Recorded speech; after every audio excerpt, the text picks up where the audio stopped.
Welcome to the Human Capital Innovations Podcast, your go-to source for personal, professional, and organizational growth and development. We hope you tune in often for all things people management, organizational development and change, organizational leadership, and social impact related. Maximize your personal and organizational potential with Human Capital Innovations Podcast.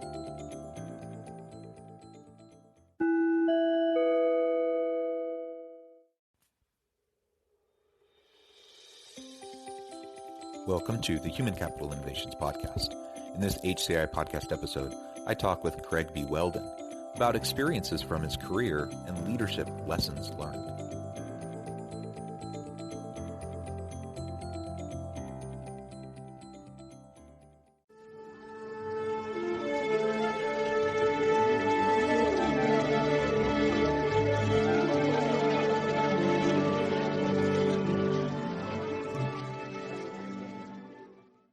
Craig Whelden, welcome back to the Human Capital Innovations Podcast. Thanks. I appreciate it, John. This is our fourth, I think. Yeah, it's great to have you back. It's just been a pleasure talking with you in this series where we touch base about your book around leadership. Your book is titled Leadership, the Art of Inspiring People to Be Their Best. And you've won awards with it. It's an international bestseller on Amazon. You've had some really great success with it. In the previous 3 episodes, we've explored different topics and portions of the book and the lessons that you've learned from your career and sharing that and passing that along to all the listeners. Today, we're going to continue that and explore a little bit more around the role of personalities in leadership, both our own personality and the personalities of those we lead, so we can know how to best lead our people, the priorities that we have, how we prepare to lead, and some other related principles and topics in relation to the latter portion of your book. As we get started, I wanted to share Craig's bio again with everyone in case you didn't catch any of the previous 3 episodes in the series. Craig B. Whelden, his leadership journey began as an Eagle Scout at age 14. 30 years later, he was the youngest general in the United States Army, combined with another 9 years as a member of the senior executive service with the U.S. Marine Corps. He has led thousands of soldiers, sailors, Marines, and civilians while serving 10 years in Europe and another 12 in the Pacific. In 2011, he was inducted into the Purdue University Tri-Service ROTC Hall of Fame. In March of 2019, he published Leadership, the Art of Inspiring People to Be Their Best, winning 3 National Book Awards and attaining #1 international bestseller status on Amazon. He is now a global Fortune 500 speaker and lives in Bluffton, South Carolina. Again, it's wonderful to have you back. Thank you for joining us. Before we launch in, anything that you would like to share with listeners about yourself or any current updates before we dive into the conversation? Yeah, I've actually joined a company called Volantra, which is a new startup that's going to be working on hypervelocity technology for both military and commercial application. And many of your listeners may wonder what hypervelocity technology is, but it's basically going very, very, very fast. So that's we got some very, very bright young aeronautical engineers as part of the company, and we're going to start. In fact, we're doing our first briefing later this afternoon to a retired 4-star general. So, yeah, that's a new twist to my life.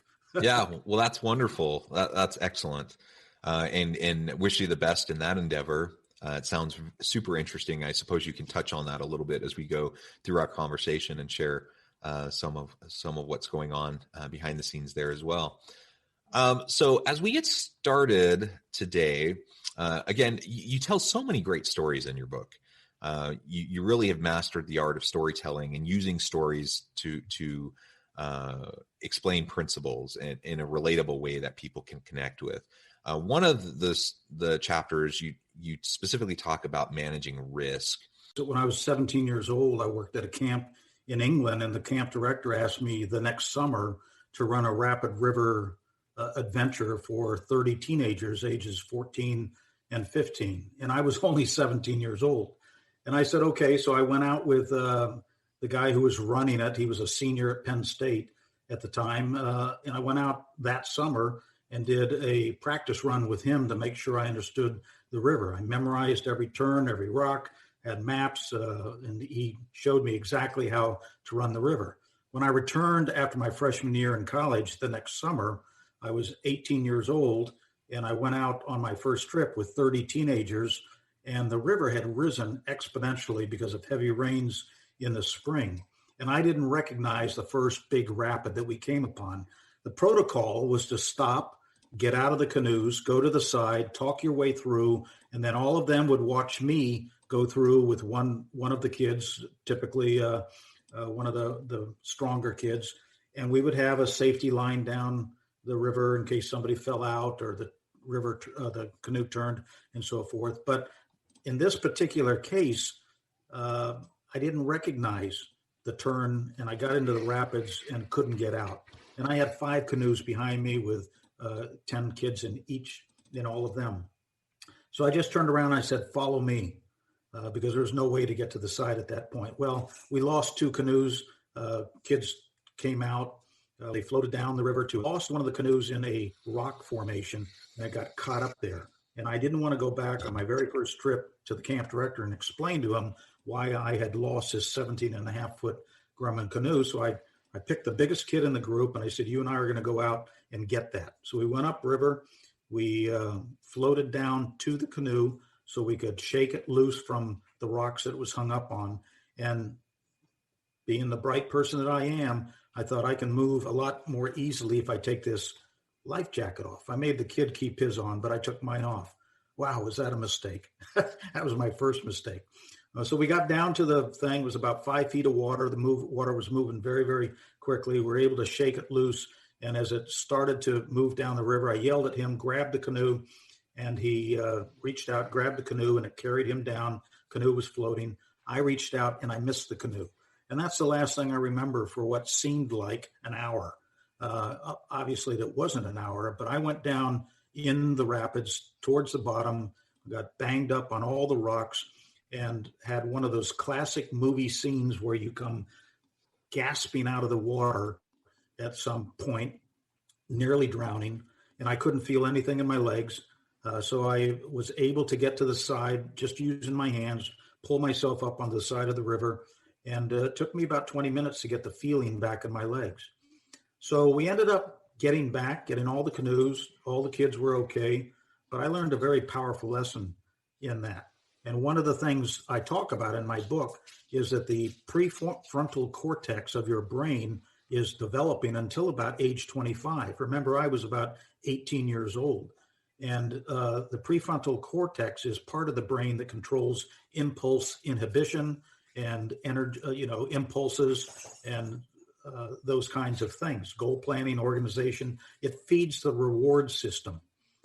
And it isn't fully formed until about age 25. And that's why young people are risk takers. That's the reason some of them are adrenaline junkies. And that's why some of them make stupid decisions just like I did on that river that day. And I was almost drowned.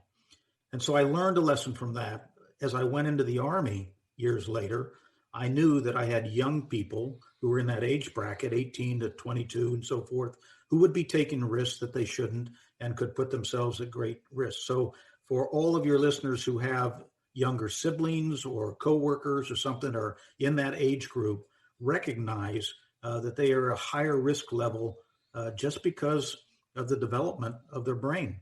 It isn't quite fully formed yet, and they will take risks that perhaps the rest of us wouldn't take. Yeah, well, thank you. That's a great story with some really great life lessons there. Another chapter in your book, you talk about what rocks are in your jar. Maybe you can explain that metaphor to us and talk about your personal experience with your sister's suicide and how that relates and the lesson we can take away from that. So some of your listeners may have heard this story. It's common. I picked it up along the way. It's one of the rocks I put in my rucksack and carried with me. But imagine a professor standing in front of his class. He's got a table that's got a cloth over the top of it. And he reaches under and he grabs a big glass jar and he sets it up on the table. And then he pulls out a basket of rocks and he starts putting rocks in the jar until it fills up to the top. And he turns to the class and he says, "Is the jar full?" And they all go, "Yep, jar's full." So he reaches under the table again and pulls out a bag of sand, and he pours that into the jar. And all the sand granules go down to the bottom of the jar, fill it up to the top. And when it gets to the top, he then says to the class, "Is the jar full?" And they all go, "Well, you fooled us the first time, but yeah, now the jar is full." So then he pulls out a pitcher of water and he pours it in the jar. And the water goes down among the rocks and among the sand to the bottom, and then eventually fills up to the top. And he says to the class, "Is the jar full?" And now they don't know what to say because they can't imagine what else he could put in this jar. But he stops there and he says, "I don't have anything else to put in the jar." But the moral of the story is the rocks represent what's most important in your life. Put the rocks in the jar first. If you don't put the rocks in, then nothing else matters. If you put the sand and the water in first, you won't get every rock in. The rocks represent, and you have to identify what they are. It's your family, it's your faith, it's your health, it's making money. It almost doesn't matter what it is, but figure out what are your priorities in your life. Identify those rocks and put them in the jar first, because everything else is noise. So I had a friend who went to West Point, and West Point has reunions, and he was a retired colonel. He went back to a reunion one time, and he saw a classmate of his sitting over at the bar by himself. Now, the classmate had done very, very well. He was a retired 3-star general, but he was sitting by himself. His back was turned to him. We'll call him John.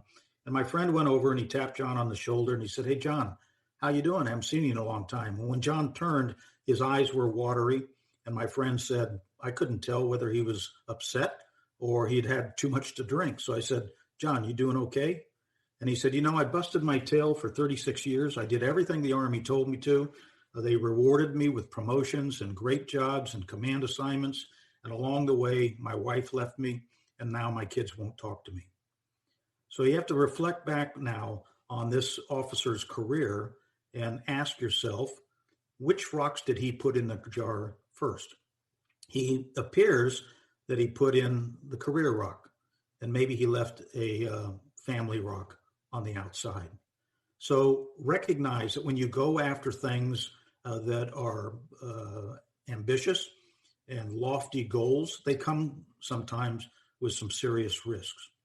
So back to my sister. My sister committed suicide on Christmas Eve of 1999. And when she died and I got notified, I was on vacation in Hawaii with my parents celebrating the turn of the millennium. And we were having Christmas dinner with some friends when the phone rang, and it was the Army Operations Center. And they told me that my sister had died, and they didn't know the circumstances at the time. So on Christmas night of 1999, I took my parents out on the grounds of this hotel that we were staying at and sat them down on a picnic table and told them that they had lost their only daughter. My mother fell off the bench onto the ground. My father sat there in stunned silence. And it was only a couple of days later that we found out how she died and that she had taken her own life. And I won't get into the reasons for all of that, but as I reflected on that episode, I thought at the time, let me reflect on my life and my family and what's important to me. What rocks are in my jar? Am I putting the right rocks in my jar? Because I was a 1-star general at the time, and I was on the 2-star list. So I was doing pretty well in the Army and continuing to rise. But I did a little evaluation and I told the Army, look, I would like to retire 2 years from now when I hit 30 years service. And the reason I'd like to retire is like to focus my efforts, my energy, and my time and my priorities on my family, not my career. Because when you become a general in the Army, you kind of lose your personal life. They sort of take it over. It's 24/7. And the Army tried to talk me out of that, but I stayed the course. I retired. My daughter, who was about 14 at the time, went to the same high school the last couple of years in Florida after I retired. She went to the University of Central Florida, commuting from home for the 4 years she was in college. She turned a part-time gig at Disney World into a full-time job, has been promoted several times at Disney World, is happily married, owns her own home, travels all over the world. She turned out exactly the way I had hoped she would when she was a young teenager. And I give 95% of the credit to her. But the 5% that I take is that I made a decision which rocks to put in my jar back when I reflected on my sister's life and how she ended her life. And I said, I need to kind of make sure that I've got my priorities right. And it turned out right just the way I would have hoped to.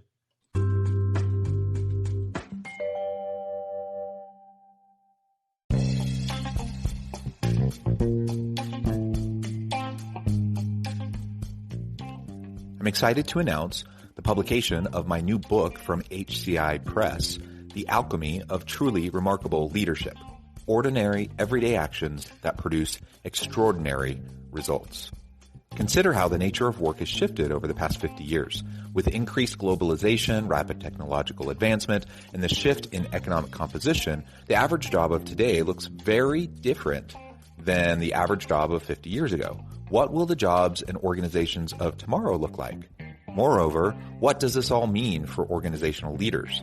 What are the core competencies and capabilities of organizations and their leadership that are prepared for continued disruption and geopolitical and socioeconomic shifts?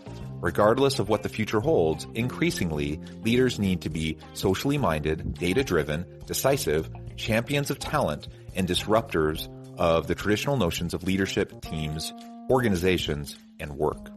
The Alchemy of Truly Remarkable Leadership will help you to explore your own leadership competencies and capabilities and consider ways to apply and implement them into your workplace and personal life.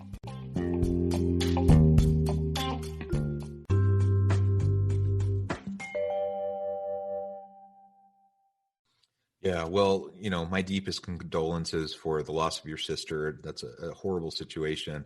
It is wonderful, though, that it provided a catalyst for you to have that kind of self-reflection, and that has, a really great positive that has come from a great tragedy is that it shaped the last 20 years of your life, and allowed you to go perhaps in a different direction that was, more healthy and better for you and your family. And that's wonderful.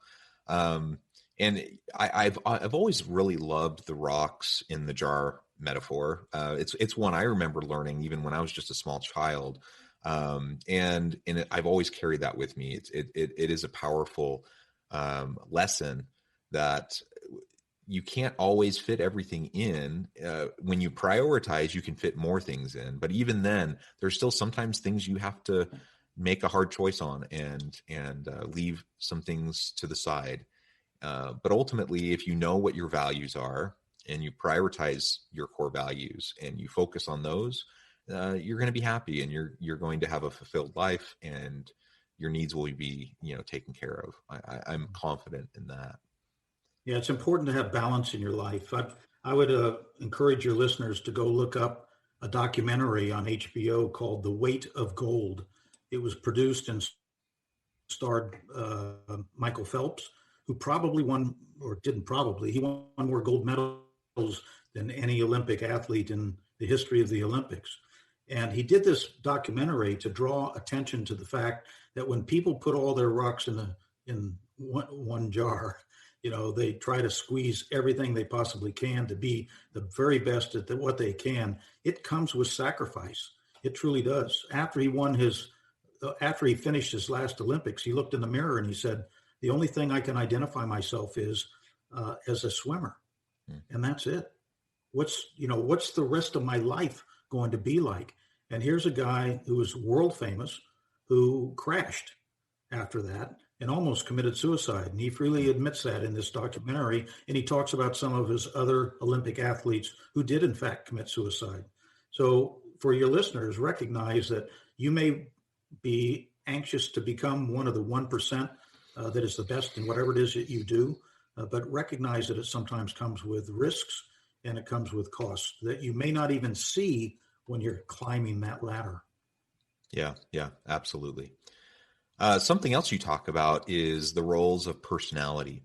Now, every leader has their own style. They have personality and communication styles, their approaches, and how they interact with their people. And people in our teams, they also have their own unique styles. So why is it so important that we not only understand ourselves, but those we lead and how can we leverage personality differences as we lead our organizations?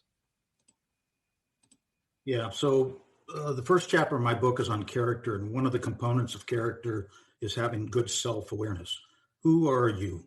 And do you see yourself through the same lens that other people do, or are you capable of doing that? And that's very important. I took my first personality test. The Army issued it or had us take it when I was in the mid 80s at a mid-level school for officers, Command and General Staff College. It was called Myers-Briggs, and you can go online and find that and take the test yourself and determine what kind of personality you have.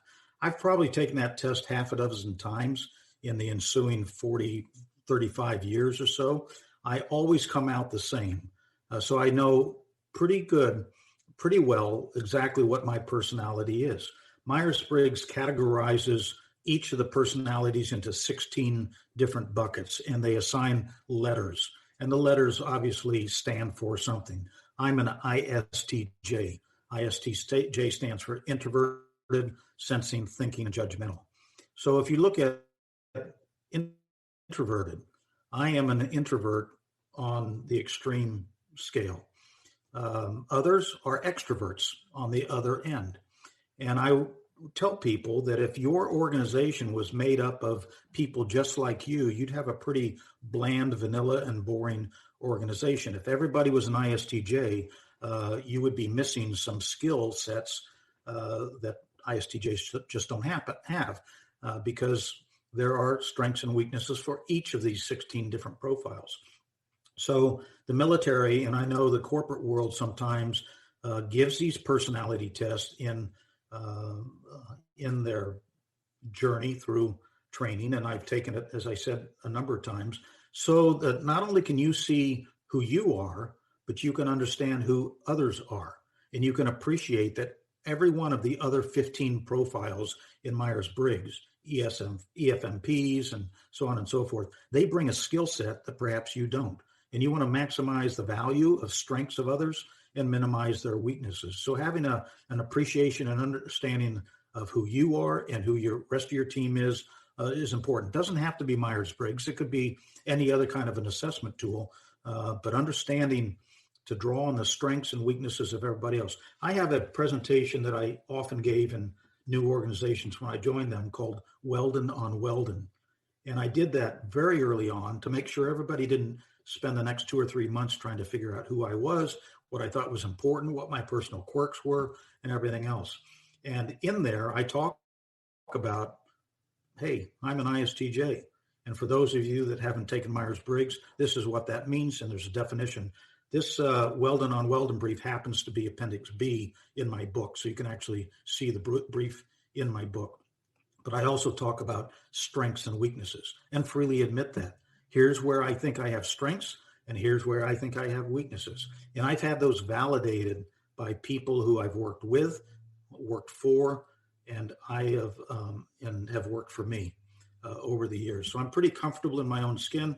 I'm also pretty self-aware, and I think that's one of the most important aspects of a leader is to have that self-awareness so that you can see yourself through the lens that other people see you. That's critically important. Yeah, absolutely. Self-awareness is key, and it doesn't really matter which personality you are. There's been Right. lots and lots of studies on leadership and lots of leadership models and theories.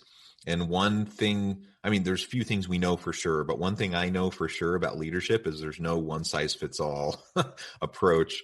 And it's totally fine for people to have their own styles and approaches. And that's the same thing with personality. And but it's really, really vital that we have that kind of self-awareness. Craig, maybe the last point we can touch on today, you talk about having a plan B. I think that's a good lesson for all of us, in any walk of life. But I think in our career, it's certainly something that's important. Can you speak to that just a little bit more? And we'll close with that for today. Yeah. So let me tell you this through a story. After I retired from the Army and I had been in Florida for a couple of years, the Army contacted me and they said, would you be willing to come to San Antonio and speak at a breakfast to the parents of the All-America Bowl participants. Now, what is the All-America Bowl? It is bringing together the best high school football players in the country, forming two teams, an East team and a West team. And the Army sponsors this all-star team every year. And they wanted me to come out and talk to the parents about having a plan B. Specifically, they would like these college athletes or these high school athletes who are all, for the most part, headed to college on football scholarships to have a plan B. Because as you look at the career path of a high school athlete, a football player who might be an all-stater, and you say, okay, where does he go from here? Does he go to one of the best football schools? Does he start? Does he star? Does he get into the NFL? Does he last 3 years so that he can be vested for retirement? I mean, those are all gates that become smaller and smaller and smaller as you get up towards the end. Not everybody's going to grow up and be a world-renowned football player. And when you look at the statistics of these superb high school football players, the numbers that actually make it into the pros, and certainly the ones that make it beyond 3 years of vesting for retirement, are in the single-digit percentile. It is very, very small. But every single one of them, and quite frankly, many of their parents thought they would get there because they had been surrounded by these accolades all their life, their short life, but all their life of 17 years about how good they are. So they wanted me to give a presentation to the parents to make sure their kids had a fallback plan. So if something happens, like a catastrophic injury, which ends their football career, or their talent just fell a little bit short and they couldn't get into the pros, they didn't put all their eggs in one basket. And so I gave a presentation to them. Obviously, they were leaning towards, join ROTC, and you don't even have to go into the active duty military. You could go into the reserve, but that gives you a plan B. And I think that's important for everybody. If you put all your eggs in one basket, once you drop the basket, every egg is at risk of breaking. Yeah, it's a good reminder. I think we all, have goals. We all have plans. We hope they work out. We've talked about this in previous episodes together, but rarely are we on a perfectly linear upward path, right? We usually are zigzagging a little bit. Things rarely go to plan exactly the way we hoped they would. And so it's just good sense that we should have some sort of a plan B. Now, does that mean that we give up on our dreams, that we don't push to achieve? No, they're not mutually exclusive. I can be prepared for various situations in my future while still trying my best to follow my passion. And that's certainly what I would suggest to anyone listening, and as we're leading our people, we want to help them do the same thing. We want them to find success in their current role. We want to prepare them for their future roles. And we need to help them recognize that, things aren't always going to go according to plan or on the timeline that they have in their mind. Hopefully hopefully we can help them feel fulfilled and help them to achieve success. But we have to have some level of flexibility and have that preparation, so that we can roll with the punches that life will throw at us. Yeah, if your listeners have not experienced this, they will, but you will find yourself at points in your life where you're at a fork in the road and you think you're supposed to go right, and circumstances take you left. And at the time you say to yourself, why is this happening to me? I'm not supposed to be going in this direction. I should be going that way. But circumstances, whatever they may be, take you in a different direction. And I would tell you that be adaptive, be flexible, and most of the time, it turns out just okay. I have several examples, both professional and personal, where I've been at a fork in the road, gone a direction that I didn't expect to go, and not only did it turn out okay, it turned out better than it would have the otherwise. Yeah, me too. Well, Craig, it has been a real pleasure talking with you today. It always is. And I really appreciate the additional insights, the stories that you've shared with us. Before we close, though, I do want to give you a chance to share with listeners how they can get connected with you, where they can find your book. And then if you have any final thoughts on what we've been discussing today. Well, the best way to find me is on Google. Just type in my name, Craig Whelden, Whelden, not O-N. Many people misspell it. And my website, craigwhelden.com, will pop up right away.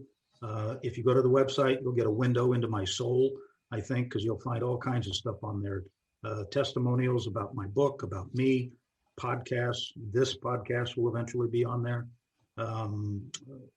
Blogs that I've done, demo tape for speaking, lots of information. I'm also open to getting connected to people through LinkedIn. Again, just LinkedIn, Craig Whelden, and you can easily find me. Wonderful. Well, thank you, Craig. As always, I hope listeners will reach out, get connected with Craig, check out his book. And I hope everyone can stay healthy and safe, that you can find meaning and purpose at work each and every week. And I hope you all have a great day. Thank you.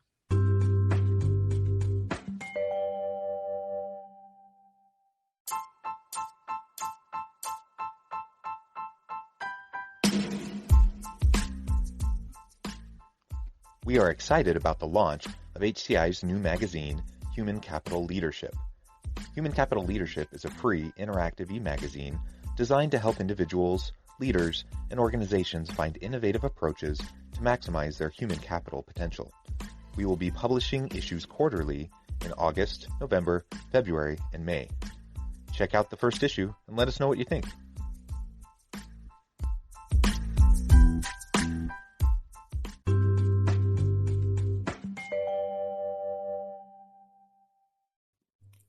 Thanks again for joining us for this episode of the Human Capital Innovations Podcast. I hope you stay healthy and safe and that you have a great week.